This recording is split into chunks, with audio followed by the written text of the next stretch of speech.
Hi, and welcome to the Origins Podcast. I'm your host, Lawrence Krauss.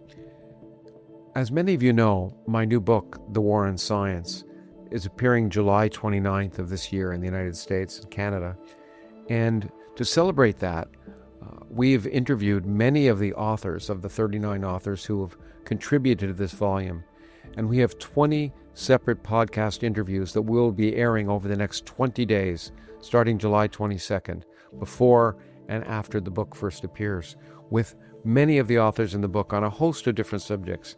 The authors we will have interviews with in order of appearance over the next 20 days are Richard Dawkins, Niall Ferguson, Nicholas Christakis, Maarten Boudry, Abigail Thompson, John Armstrong, Sally Satel, Solveig and Joshua Katz, Francis Widdowson, Carole Hooven, Janice Fiamengo, Geoff Horsman, Alessandro Strumia, Roger Cohen and Amy Wax, Peter Boghossian, Lauren Schwartz and Arthur Rousseau, Alex Byrne and Moti Gorin, Judith Sisa and Alice Sullivan, Carleen Gribble, and finally Dorian Abbott. The topics that will be discussed will range over the need for free speech and open inquiry in science and the need to preserve scientific integrity, stressed by our first podcast interviewee, Richard Dawkins, and we'll once again go over historical examples of how academia has been hijacked by ideology in the past and the negative consequences that have come from that, to issues of how specific disciplines, including mathematics, have been distorted, and how certain departments at universities now specifically claim that they are social activists, and a degree in their field is a degree in either critical social justice or social activism, not a degree in a specific area of scholarship, how ideology has permeated universities. We'll proceed also to discuss issues in medicine. Sally Satel will talk about how social justice has hijacked medicine. And also, when it comes to issues of gender-affirming care, we have a variety of authors who are going to speak about the issues there and how too often gender-affirming care claims are made that are not based on empirical evidence, in fact, falsely discuss the literature in ways that are harmful to young people. We'll talk to several people who, for one reason or another, have been canceled for saying things. Francis Widdowson at Mount Royal University in Canada, and Carole Hooven from Harvard, who eventually had to leave Harvard after saying on television that sex is binary in biology. We'll be talking to people who've looking at the impact of diversity, equity, and inclusion in academia and how it's restricting free inquiry and also restricting, in many ways, scientific merit at those universities.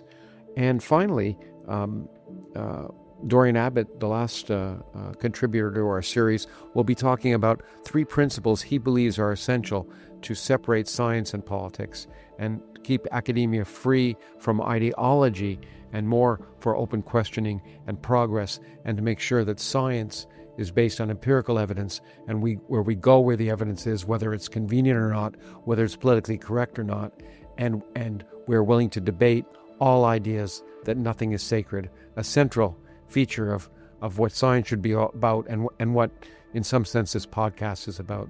So I hope you really enjoy the next 20 days, and we've enjoyed bringing it to you. So with no further ado, The War on Science, the interviews.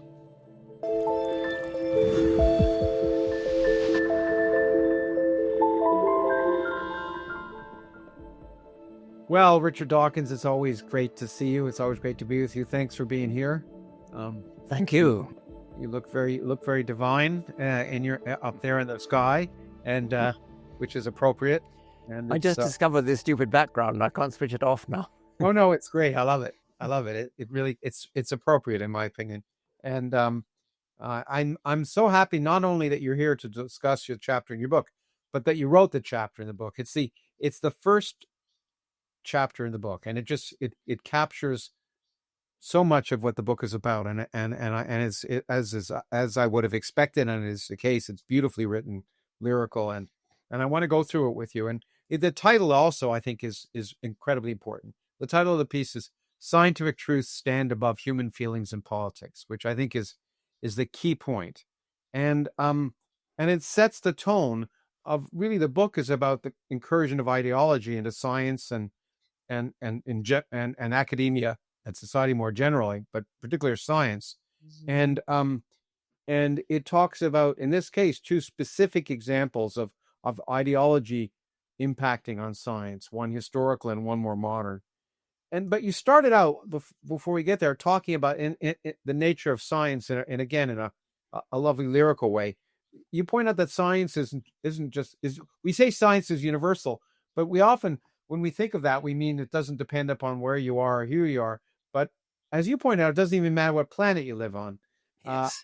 And it's universal in a true sense, not a terrestrial sense. And you say, your first sentence is, if intelligent extraterrestrial beings ever visit us, what common ground shall we find for conversation? And of course, you say science. And I think that is particularly important, as opposed to the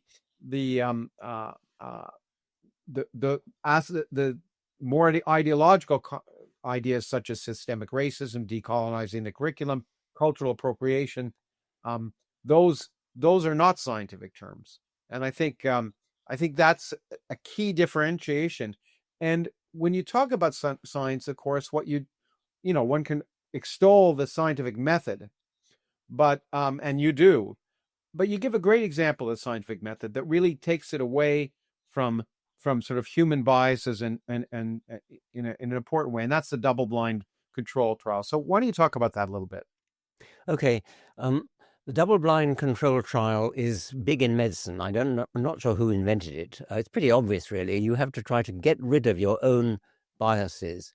Any scientist with the best will in the world will want a certain result to come out of the experiment, perhaps. And in a medical experiment where you're testing, say, a new drug against a control, the placebo effect is so important that if the patient or the doctor or the nurse or anyone has the slightest inkling as to which pill is the experimental and which is the control, it can bias the results. And even if it doesn't, when you publish the results, the readers can only know for sure that they can trust it if it's been double-blinded. It's not always possible. I mean, in the case of surgical procedures, nobody's going to volunteer on the off chance of being the control in a surgical procedure. So you can't always do it. But in the cases where you can do it, it is the gold standard for objective scientific truth, which is guaranteed to be not biased by subjective feelings. Yeah, as you beautifully write, it stands for the exclusion of feelings, subjective impressions, lived experience, and the pernicious notion that, quote, your truth is different from my truth and everyone's truth is equally valid. The only fully reliable truth is the truth supported by objective, publicly inescapable evidence. And the double-blind experiment is a beautiful example of that. And you go further to point out, the different kinds of truth, which is becoming so prevalent nowadays in popular parlance, lived experience truth or indigenous truth.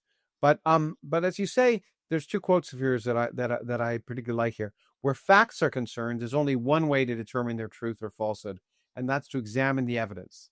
The best way to know how to evaluate the evidence is the scientific method. And most importantly, when you think of sort of cultural or socially derived truth, you say the facts of science were facts long before there were humans to discover them. Yes. And they'll be facts long after our species is gone. I think that's a really important factor. They don't require our interpretation for stars to exist. Yes, a kind of arrogance to assume that humans have to be involved in everything. I met this in New Zealand recently, where there's a move to import Maori, quote, ways of knowing into science curricula. As you were saying earlier, science is universal. If there are Maori ways of knowing which are valuable, then they should be all over the world, not just in New Zealand. That's exactly. I don't know if he's a friend of yours, but you certainly know Tim Minchin probably. But I love the fact when he says this, he talks about, there's a great line in one of his pieces where he says, You know what they call alternative medicine that works? Medicine. Yes, quite. Yes. And I had that. Actually, I was at an event that was sponsored. It might have been, I don't know if it was related to Richard Dawkins Foundation, but it was in China a long time ago. No, it was for CFI long ago. And there was a big meeting, and they kept talking about Chinese medicine. Another name I kind of hate, because they have the same DNA, the same ATP. If it's not Chinese medicine, it's not Western medicine. It's medicine if it works. Yes. Yeah. And I think that's the important thing about science. Now, in this case, of course, the first example you give of this vain hubris, which of humans assuming somehow that they're that in the face of eternal and universal verities of science, somehow our human politics are more important. The first example you give is a tragic one, which is Lysenko, and we talk about that in detail. I learned a lot actually from reading your piece about Lysenko, and he, as is well known, he basically was responsible for the starvation of literally millions of people in Russia and later on in China. And why don't you talk a little bit about him? He was a charlatan. He knew very little science. He had fixed ideas, and he caught the ear of Stalin, and that was the whole point. Stalin loved it because it chimed in with his Marxist prejudices. And so Lysenko became in charge of Soviet agriculture eventually. He had huge power, and he abused his power. He even had his rivals imprisoned or even executed. And as you say, he was the cause of mass starvation, not just in Russia, but in China as well. The main source of the quotations that I give is a book that Lysenko edited, 1949, I think, about a 1948 conference in Moscow, where one after another the delegates stood up and denounced what they called Mendelist, Morganist, Weissmanist heresy. It's just like a religious meeting, and all the speeches ended with rousing cheers for Comrade Stalin. It's a chilling, horrible document. It's got a very innocuous title, The Situation in Biological Science. Exactly. But it's a really sinister document. Yeah, it sounds innocuous. The Situation in Biological Science sounds like a science document. And I want to parse some of this more carefully. The summary you've given is beautiful. I want to parse it because to understand exactly what he got wrong and how it related to Marxism. And you just mentioned this Mendelism, Morganism, Weissmanism, as opposed to Maturianism, which is what Lysenko promoted, and it was very Lamarckian. So why don't you briefly describe what this Maturianism is? Well, Maturin was just a horticulturalist. He was a gardener, really, and he believed in Lamarckian inheritance of acquired characteristics, or he probably did. Anyway, Lysenko assumed that he did, and grafted the doctrine onto his name, and so he became a kind of hero in Soviet agronomy at the time. He was dead by then, and everybody had to bow the knee to his so-called doctrines. He was just a gardener, really. And he and Lysenko both believed in inheritance of acquired characteristics, which is anti-genetic. It's not true. It's a doctrine which persistently rears its head. Lots of people want it to be true. They have a sort of human, probably political desire for it to be true. If it were true, then they believe it could be used to sort of in the perfection of humanity, that kind of thing. The Weissman alternative, which is that you get the genes you're doled and nothing you can do about it, they're yours, and then you pass on half of them to each of your children, and you don't influence them on the way through. They just flow through you like a river. That's very different. That was anathema to Lysenko and to Stalin and to essentially all of Soviet agronomy at the time, except for the heretics who were imprisoned, banished, or executed. And that idea, and you say that basically he rediscovered a very Lamarckian notion, and it's a simple notion. Anyone who I suppose who gardens knows that plants can change and respond to environmental stress. Cold can induce them to flower, etc. And that's called vernalization. And you say Yes. where it went wrong, and very Well, big it's wrong. not inherited. I mean, Exactly. it's yes, yeah, Yeah, exactly. It was the belief that it was inherited, that some kind of yes, memory could go on, and yes, that's very quite. Lamarckian.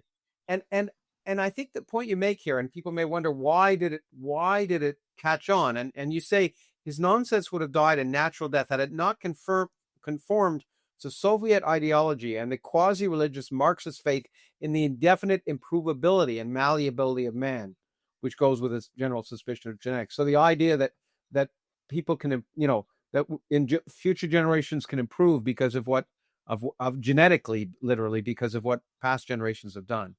And Yes, I mean, well, at least what past generations have said. Of course, they can improve by what past generations have done. I mean, in the sense that if past generations, if you're in a society, for example, that where people don't believe the rustling of the trees or lions, your future generations will suffer for that. But the idea that the genes are changed by what you're doing in your life is yes, certainly. But it yes. captured onto that.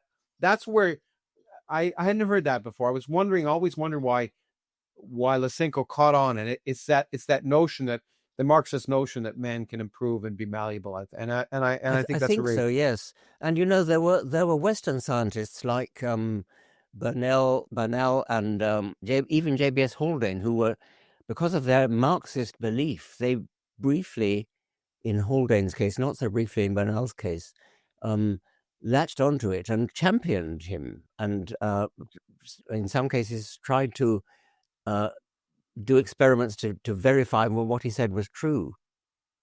And it's funny because Haldane you think of as a great biologist, but they eventually let go of that, or no?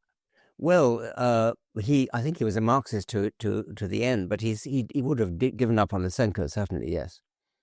And you do point out that I hadn't realized. I knew that it caused great starvation in Russia, but actually later on, between 1959 and 61, you say as many as 45 million Chinese people died as a result of starvation, because that Lysenko's crackpot ideas had caught on with Mao's Great Leap Forward. I didn't know that. For the same ideological reason. Yeah, that's amazing. Now, there are quotes from this conference that I think I have to read because they really capture how political ideology supersedes science here. Thus, comrades, as regards the theoretical line of biology, Soviet biologists hold that the Maturin principles are the only scientific principles. The Weismanists and their followers who deny the heritability of acquired characters are not worth dwelling on at too great length. The future belongs to Maturin, and that V.I. Lenin and J.V. Stalin discovered I.V. Maturin and made his teachings a possession of the Soviet people. And it goes on, what is interesting, and again, I think it's important to view in the modern context of how this has happened in different modern attacks on science by ideology, is to see how other academics pile on, and you quote another speeches by other people other than Lysenko, saying the only correct theory, the one capable of illuminating the path of practical agronomy, is the Maturin-Lysenko theory. I cannot refrain from telling you a curious incident that when a professor protested, and how awful that was, and where people are beginning to condemn those who think otherwise. And I think that's a really important characteristic of this. Yes, and at the end of the conference, there are these pathetic individuals who stood up and confessed their sins. That's well worth having a look at. Yeah, no, exactly. I mean, that is, and again, you see that kind of. I tend to think of Maoist confession, but but before we get there, but there was the attack on Vavilov on the grounds that it centers on the origins of plants and Drosophila and things like that. Was Vavilov the person who Lysenko had eventually punished? Is he the person? Yes. Yes. Vavilov was a genuinely distinguished plant geneticist. He was hugely distinguished. He made enormous collections of plant seeds, and he was a very distinguished scientist. He was eventually arrested on trumped-up charges of espionage, and he died in prison. under horrible circumstances. He's been rehabilitated in Russia since that time. Well, that's good to know, of course. But but now let's get to these retractions, which are interesting because I see so similarities between what I see here and what's happening now in a variety of scientists. One person wrote, "When I leave this session, the first thing I must do is to review not only my own attitude towards the new Maturian science, but my entire early activity. And then let the past, which divided me from T.D. Lysenko, although not always, it's true, be forgotten. Believe me that I take this step today as a party member and as a sincere member of our party. That is honestly."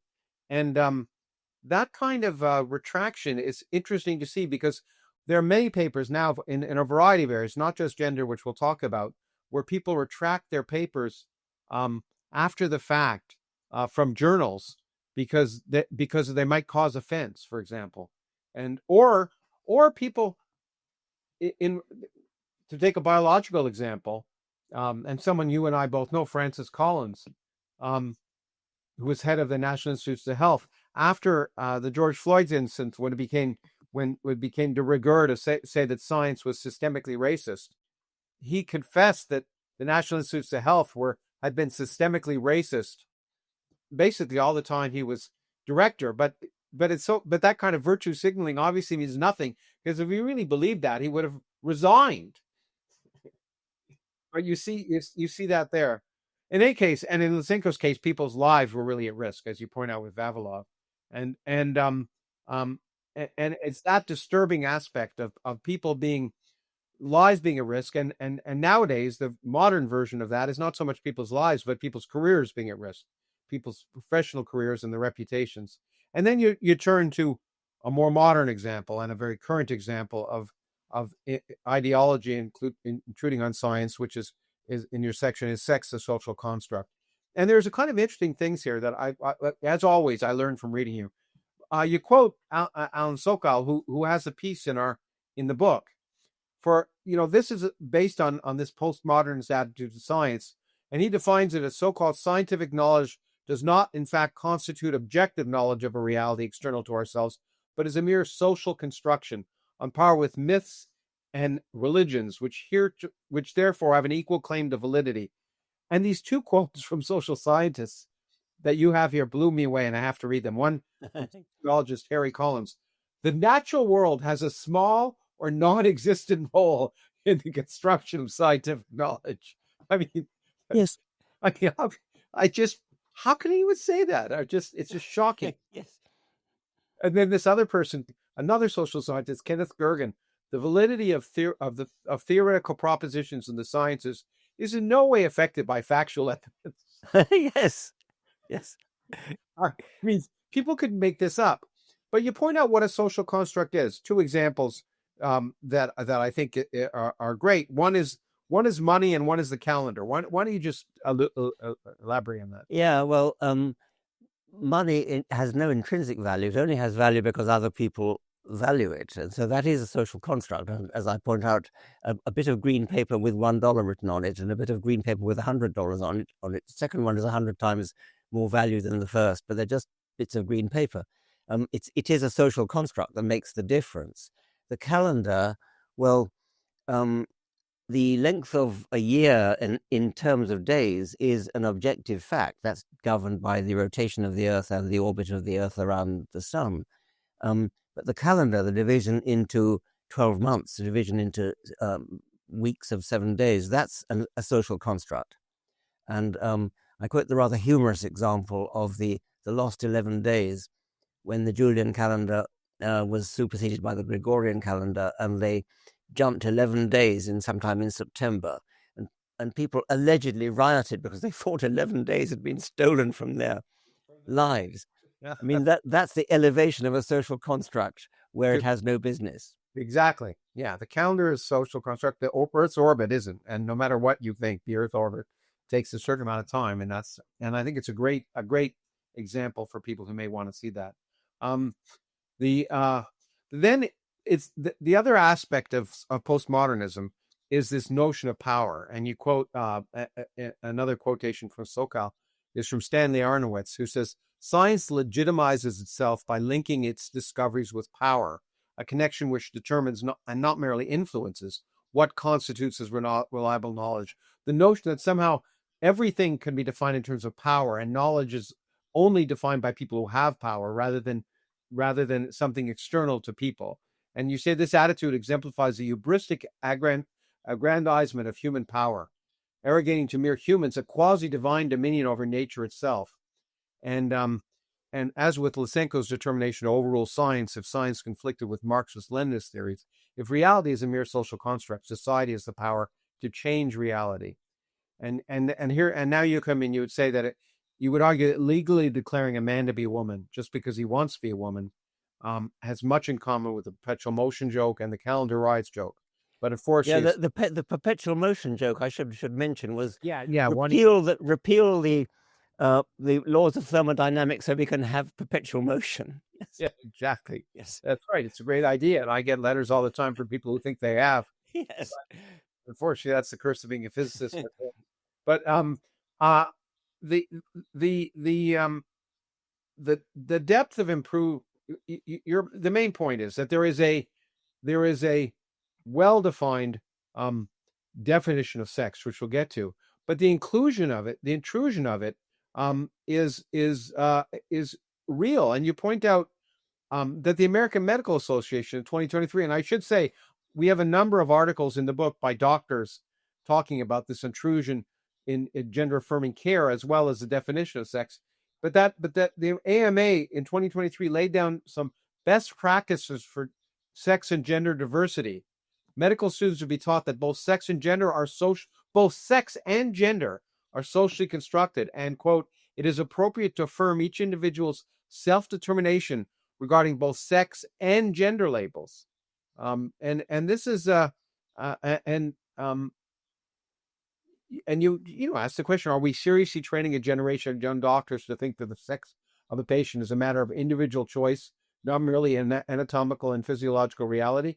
And what's crazy about this is if you ask almost all patients, they would know the answer to that right away. And it's scary to think that their doctors don't. Well, I think doctors do, but the American Medical Association is trying to kowtow to fashionable doctrine. But in practice, I mean, any doctor who treats a biological male as though he was female when actually treating him as a patient is not a very good doctor.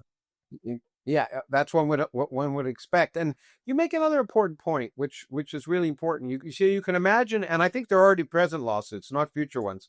I think in the States there are lawsuits from people who have transitioned were transitioned when they were minors, who feel like that they didn't have that choice. But you can say, I could imagine future lawsuits against surgeons who, in violation of the first clause of the Hippocratic Oath, which is to do no harm, have cut off the breasts of girls below the age of consent for no better reason than a subsequently regretted claim to have been assigned the wrong sex.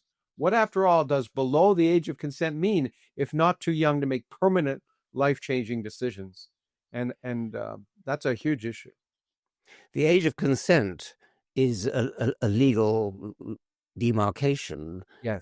When a girl in this case is capable of consenting to have sex, and obviously it's an arbitrary demarcation, but nevertheless it's there. And you think that the decision to have your breasts cut off would be at least as radical as a decision to have sex. Yeah, exactly. So any surgeon who cuts the breasts off a girl below the age of consent just because she thinks she's a boy deserves to be struck off. And I hope in future they will be. Well, I think we're seeing, as a number of people, and I've already had interviews with a number of people, a number of the scientists or doctors who write about this in the book. That's happening. What's unfortunate is at this moment is it's happening much more effectively in the UK and Europe than it is in the United States. The United States is behind the curve. You mean the opposition to that is the opposition.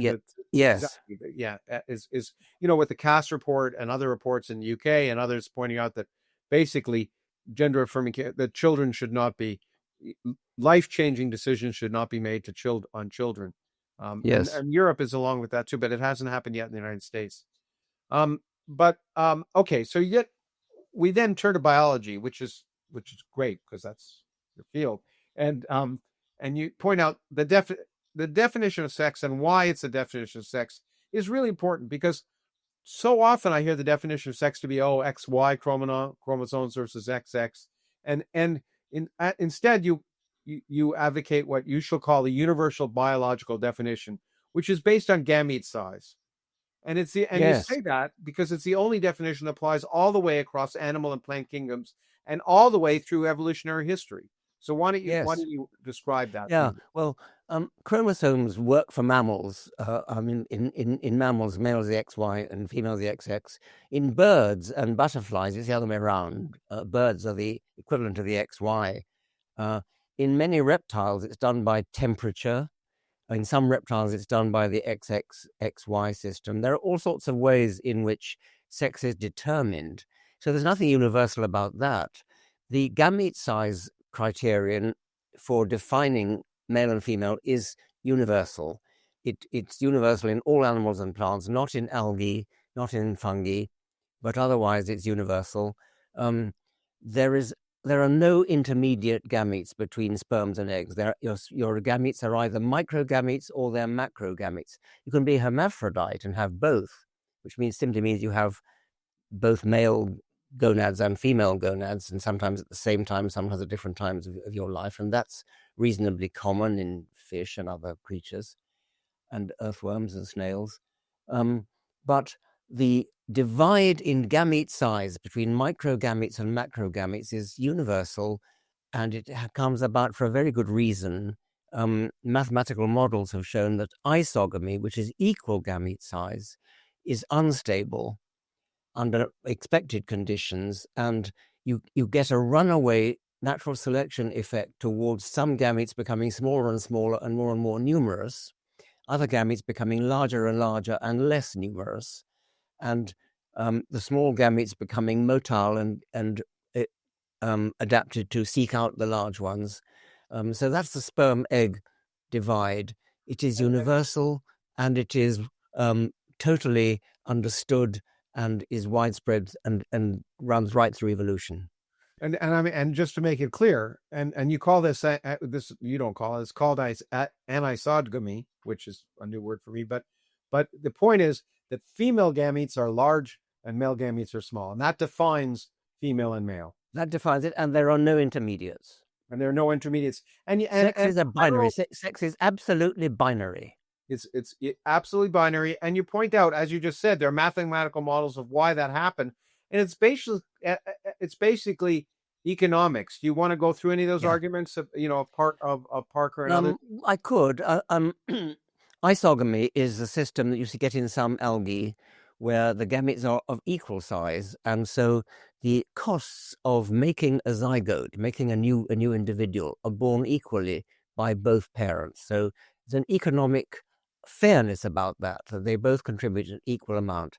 The unstable runaway towards anisogamy leads to one sex being the economic provider, namely the female sex, the egg sex, the ovum sex. The other sex just contributes DNA. And from that, a whole lot of things follow, a whole lot of differences between males and females throughout the animal kingdom. And it all hangs together as a coherent story of differences between the sexes, fundamentally stemming from this basic economic imbalance. Yes. I mean, if you have larger ones, then they're more likely to survive. Smaller ones, you can do things, but then there's this economics. If you have larger ones, you have to spend more time, energy devoted to them. And you say, what's really important, and I'm really happy you described this. Definitions in science are just definitions, but what matters is if they explain things. That's what really matters, the explanatory aspect of science. And Feynman used to say, I know you like birds, but Feynman used to say it didn't matter what a bird's name was. It was it was what it does and what and you point, and this is really important. You say the fundamental economic inequality of anisogamy illustrates a large number of biological phenomena, therefore justifying your claim that the UBD, universal biological definition of sex, does a lot of explanatory work. If you define females as macrogamete producers and males as microgamete producers, you can immediately account with the following facts, and there are 14 of them. And they go over everything. In mammals, it's the females that gestate. In bird species, when only one sex incubates, it's nearly always and one feeds the young, it's nearly always the females. In the fish that bear live young, it's nearly always the females. It goes on and on. When one sex guards the other against copulation with the others, it's nearly always the males. Polygyny is far more common than polyandry. When one sex tends to die younger than the others, it's usually the males. When one sex is larger, the other usually males. In all cases, the key is economics. Large gametes cost more than small ones. In various ways, the inequality plays out. And I think that's what's really important. Is this definition actually explains what goes on, and that's why it's important. And I think and you have a beautiful paragraph, and that maybe you can describe it, where anisogamy has dominated reproduction, but lots of other versions of sex have come and gone. And I can read it if you want, or maybe you can remember that where you. Well, yes, I mean, excuse me, I'm going to have to clear my throat. Okay, sure. There are various anomalies, like in hyenas, females are very much like males. They look like males. They have bogus. They have fake male genitalia. They tend to be socially dominant, and this has given rise to legends of males giving birth. It's actually females giving birth, but they've even got fake balls. I mean, and a fake penis. There are seahorses, which are fish. The male gets pregnant. He actually has a brood pouch in his belly. And you might ask, well, how do you know it's the male? Why not define the male as the one who define the female as the one who gets pregnant? But then you would lose all the other explanatory those 14 things that you mentioned. I don't know quite also, what. I wanted to go back to that but you also pointed out that things change in time. Let me read your paragraph, because it was very liberating for me. Anisogamy has dominated reproduction, mating systems, and social systems for probably 2 billion years. All other ways to define the sexes fall afoul of numerous exceptions. Sex chromosomes come and go throughout evolutionary time. Profligate gametes spewing into the sea gives off to paired off copulation, and vice versa. Sex organs grow and shrink and grow again as the eons go by. So, I mean, a lot of these other, and you say harem systems change place with faithful monogamy, psychological concomitants of sexuality change like the wind. And so lots of other definitions change biologically with time. And what's really important. And you say that is all you need to know of sex differences, and all you need to know. One sex produced gametes and are much smaller and more numerous than the other. And you say, as Keats might have only slightly exaggerated if he'd been an evolutionary biologist. So the other definitions all are time dependent in some sense, and often species dependent. But this gamete, this description is not. And you mentioned the seahorse, but the other one you often you talk about, because a lot of enthusiasts love to talk about anemone, the clownfish, anemone fish. Fishes, those clownfish should love to be around. Well, they're serial hermaphrodites. I mentioned hermaphrodites earlier. Snails and earthworms are simultaneous hermaphrodites. These fish are serial hermaphrodites, but I know they're great favorites of the sexist non-binary lobby, but they're just hermaphrodites. I mean, they're serial hermaphrodites. And the point you point out that when it's true that when one dies, the dominant male becomes female. But what does that mean? Well, that means that dominant male, if it becomes female, suddenly starts to produce eggs instead of follows the definition of what is a female, not because it wants to be a female. It starts to produce eggs, and before that, it had produced sperm, and that therefore that defines. So it's in the case of clownfish, yes, they can change their sex, but it's still binary. Yes, exactly. And that's a really important point. And you actually talk about someone who I once had at one of our Origins events, and Fausto Sterling, who's argued that there's a sexual continuum, but you point out that there really isn't. It's binary. And of course there are genetic, one could say, mutants, if you want to call it that, at a very, very small level. But if you look at human population, it's not a spectrum. It's it's completely binary. I have the analogy of trying to draw a bar chart, a histogram. Yes. The number of unambiguous male babies and unambiguous female babies. If you represent those on your histogram as the twin towers of the World Trade Center, then the intermediates, if any, the intermediates would be the height of a medium-sized molehill in between them.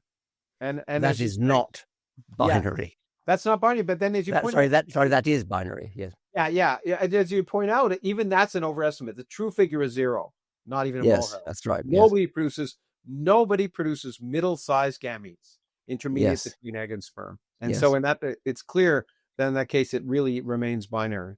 And very importantly, and again, just to beat this dead horse one more time,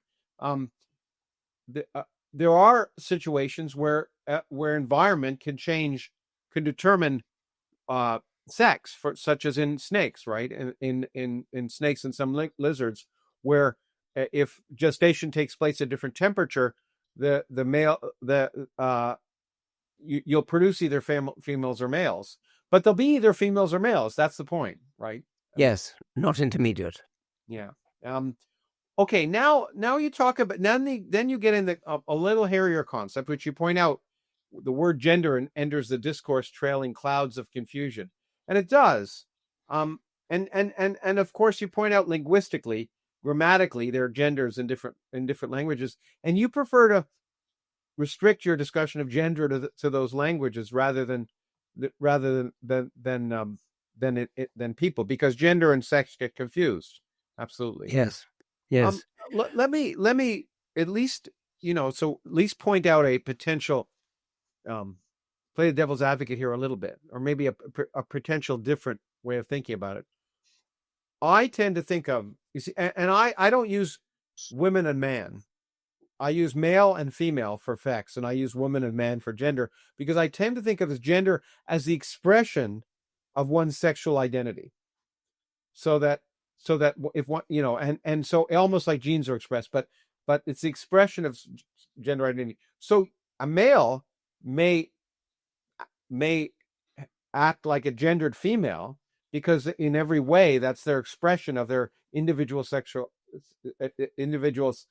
identity. It doesn't make them a female, but gender-wise they're a woman. Now, I guess would you have problems with that? Well, they're free to call themselves what they like. Yeah. But if they go into a boxing ring masquerading as a woman when they're actually a man, it's not their gender that knocks the other person out, it's their sex. Yes. And it's important to realize I think the really important thing, and this is where the confusion comes from, is people conflate gender and sex, and they're not the same thing. And that's and after that it becomes a little bit more semantics. Sex as well. Yes. Gender has many different definitions, I guess. I don't feel any need to use the word gender in this context. As I said, I use it in the grammatical context. If you're learning French, you have to know the gender of a noun. You have to respect the pronouns of a noun. Yeah. You have to respect the fact that the table is feminine. Yeah. But because otherwise you're not speaking proper French. That's gender. And it's a kind of accident that in some languages have 15 genders, and they perform the same role in language as what we think of as gender. Yeah, you said you learned that from Steven Pinker. I didn't realize there were 15 languages. Yes. That language. That's amazing. 15 genders. And it's worth pointing out here. You say the current fashion for transsexualism belongs in a cluster of interrelated vogues, sometimes called woke, partly stemming from a sincere concern for social justice, largely well-meaning, which couldn't be said of Lysenko, but misguided and scientifically ill-informed, which could be said of Lysenko. So, I mean, I think the point is that a lot of what's happened is people, look, there are people who have, as you point out, have gender dysphoria, who or transsexuals, and one can understand and sympathize with their gender dysphoria, and one shouldn't discriminate against them as much as discriminate against anyone else. And so the social justice origin of this is one shouldn't discriminate against people who have gender dysphoria. But then that's right. taken to the extreme and unscientific version, which is to say that they're not having gender dysphoria. They literally are another sex. Exactly. And that's a perversion of language. That comes from postmodernism, and that it is inadmissible in my opinion. And the problem here you're pointing out, and this wasn't a problem before. I mean, it wasn't as pervasive a problem before, is you say, well, look, people can be wished to be born the opposite sex and feel like they're trapped in the wrong body. But you say today's surrounding culture, doctors, psychiatrists, teachers, political leaders, lawyers, and perhaps above all, school friends, give more than a little push. When you say sex, they say go for it, yes. Yeah, yes. When you say sex assigned at birth is arbitrary, yes. It suggests that in fact sex is assigned and it's not real. And so it's the cultural aspect that's pushing people to make this confusion between gender and sex. I think it would be like saying to an anorexic person who's skeletally thin, "It's okay. You're not thin. You're not. It's kind of like that. It's pushing them into it." Yeah. Well, and just so both you and I can get into more troubles, there's this thing of where fat shaming, where people who are extremely obese don't. There are health problems with being extremely obese, like it or not.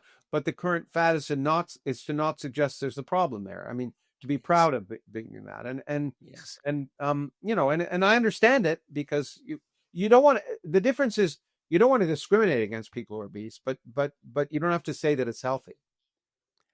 Yes, quite. And I'm sure I'll get hate mail for that one. But anyway, and you point out that there are two other problems with this. One is simply reporting language and reporting things such as crimes that are wrong. For example, in the Bournemouth Daily Echo, she is accused of 4 counts of engaging in sexual activity in the presence of a child and 2 counts of exposure where she, quote, intentionally exposed her penis. Her penis, note. Yes. Her penis. That's why. Sorry. Yes. It's intentionally exposed her penis, intending someone would see it and cause alarm or distress. And another one, a transgender woman is denied raping 2 women with her penis as she went on trial at the High Court. And that was in the Times. And you point out that has, consequences. If people report crimes by people who are actually males and call them females, and in terms of the statistics of crime reporting, and which have influence on public policy, that you get the wrong public policy if you use the wrong science. That was a point that hadn't really occurred to me until I met it a few months ago. And it's a very important point, because the vast majority of crimes of violence are in fact committed by males. And if a male masquerading as a female if his crime is recorded as a female crime, that has a dramatic effect upon the statistics, which is quite unjust towards real women. Yeah, you point out, I think they do the statistics, it gives a 15 times wrong estimate. But there's another problem. When one starts to do this, there's the question of thought police, which is we're seeing a lot of in the United Kingdom in particular, but also in Canada. And you say, you point out if a journalist had said with his penis instead of her penis, the Times could have been in trouble with the police for misgendering. And this example, in 2020, the Humberside police descended on the workplace of Harry Miller to warn them that one of his tweets was being recorded as a hate incident. And what was the tweet? I was assigned mammal at birth, but my orientation is fish. Don't misspecies me. Yes, it's a good joke. It's a joke, and it's really a scary joke when they repeat when that gets called hate speech. Yes, and it's also a scary point when you just begin to ask the question about this. And I think I skipped over it here, but and you gently skip over it. In asking this question. Oh no, actually, it's later on. It's in fact it's coming up, which is which is sex and race. You make a really interesting point, which I hadn't occurred to me, which is that race is polygenetic, right? It's polygenically inherited, and namely that when a white person and a black parent mate and produce children, the color of those children's skin could be lighter or darker, and therefore defy this notion of white and black. Yes. So race really is a spectrum in a sense, or can be. Yes, it really is. It really is a spectrum. And it's a question that never occurred to me. You say, why did the craze for non-biological self-identification hit sex and not race? Why the double standard? And it's I don't know if anyone has an answer to that. Rebecca Tuvel wrote an article about this in a philosophical journal, and she got terribly attacked for it, regarded as insane and prejudiced and transphobic and everything. She simply pointed out the truth, which is that race is a continuum. So why not encourage people who want to identify as a different race? If you're going to do that with sex, why not with race? It's a really interesting point. Her case, by the way, just to clear this up for people, and it's in the article. In her article, she compared the case of Rachel Dolezal, who identified as a member of a different race, with Caitlyn Jenner, who's the famous American athlete who was formerly Bruce Jenner, who identified as a member of different sex. The response to her article was, again, Lysenko, and this is what I wanted to stress. It's hysterical. A majority of the journal's associate editors issued an apology, and the editor resigned. And, of course, she was accused of being crazy, racist, transphobic, everything, even though there's everything, racist, transphobic, and stupid. And there's someone else who was attacked, and namely it was you.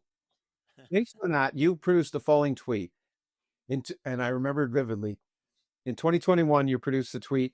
In 2015, Rachel Dolezal, a white chapter president of NAACP, was vilified for identifying as black. Some men choose to identify as women, and some women choose to identify as men.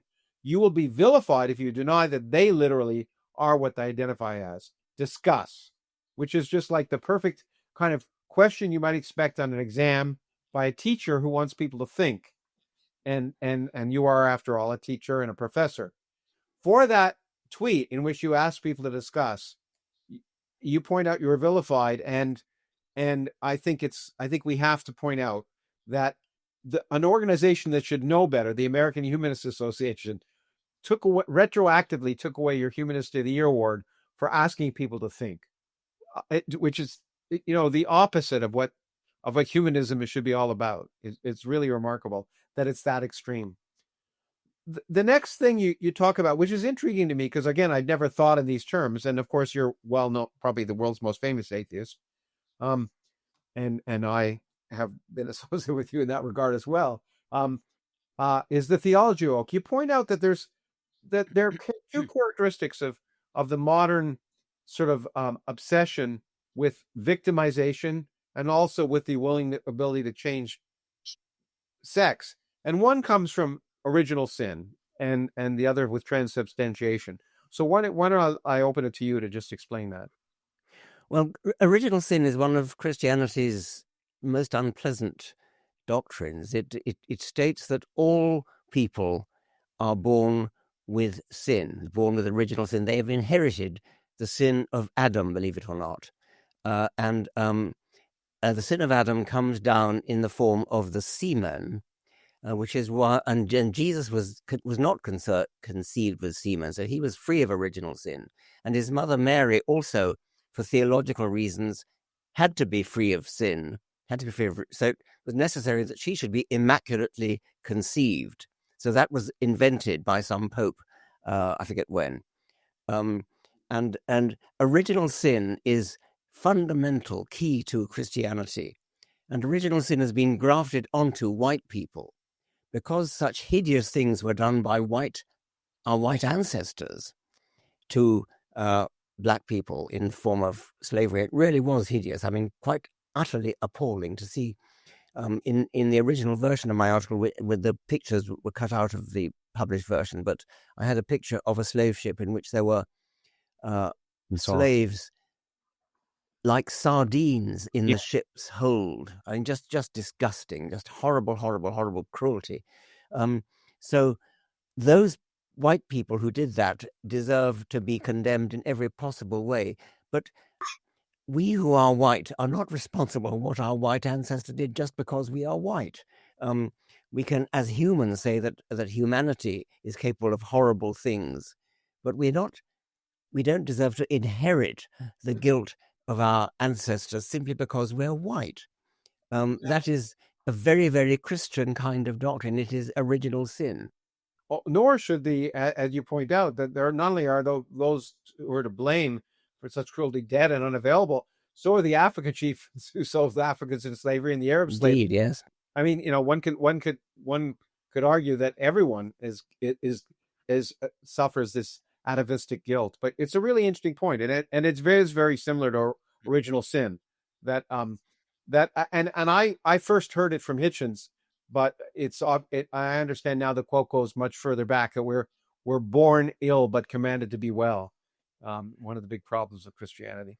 The other one, though, is transubstantiation, which is really amazing. It is true. I mean, again, I learned it, I think, from you, that the Protestants see it as analogy, but the Roman Catholics see it as literal, right? Yes, they use the Aristotelian distinction between substance and true essence.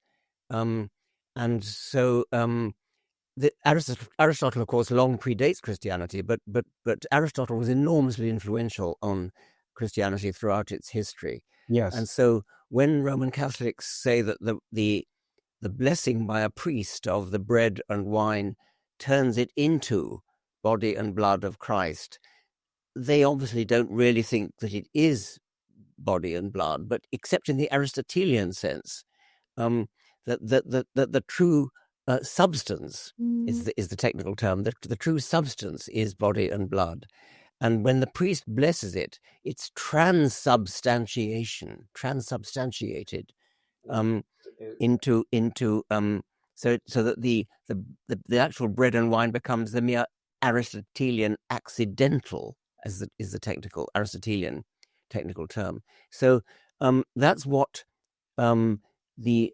transsexual people are effectively saying, that the very act of standing up and announcing "I am a woman" turns you into a woman. So even if you still have a penis, that's merely an Aristotelian accidental.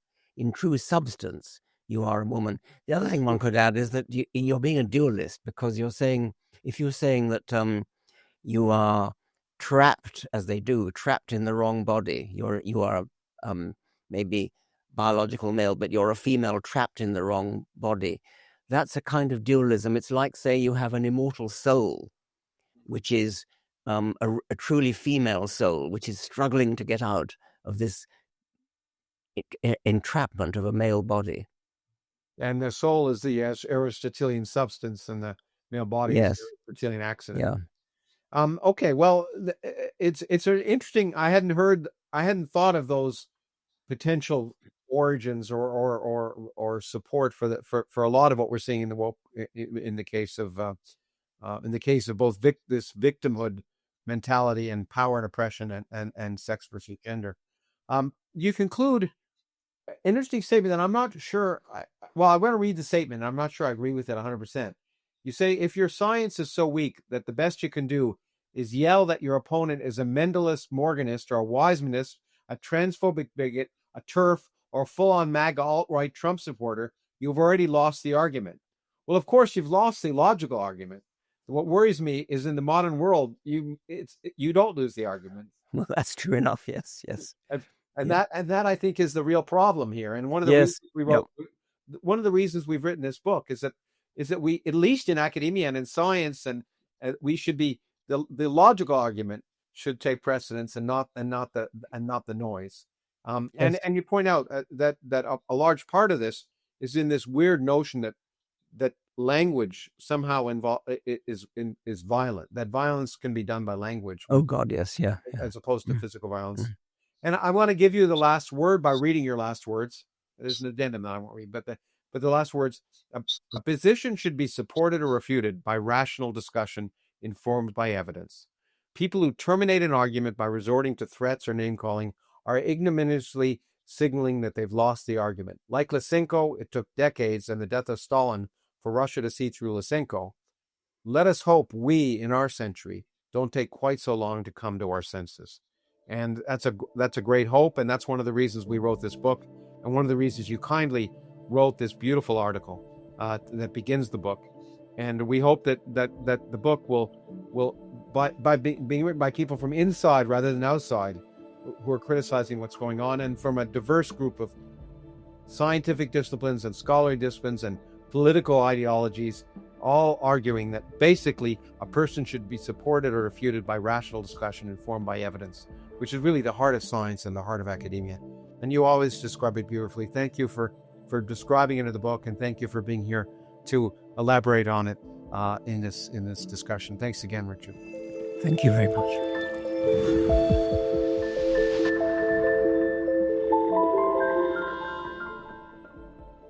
Hi, it's Lawrence again. As the Origins podcast continues to reach millions of people around the world, I just wanted to say thank you. It's because of your support, whether you listen or watch, that we're able to help enrich the perspective of listeners by providing access to the people and ideas that are changing our understanding of ourselves and our world and driving the future of our society in the 21st century.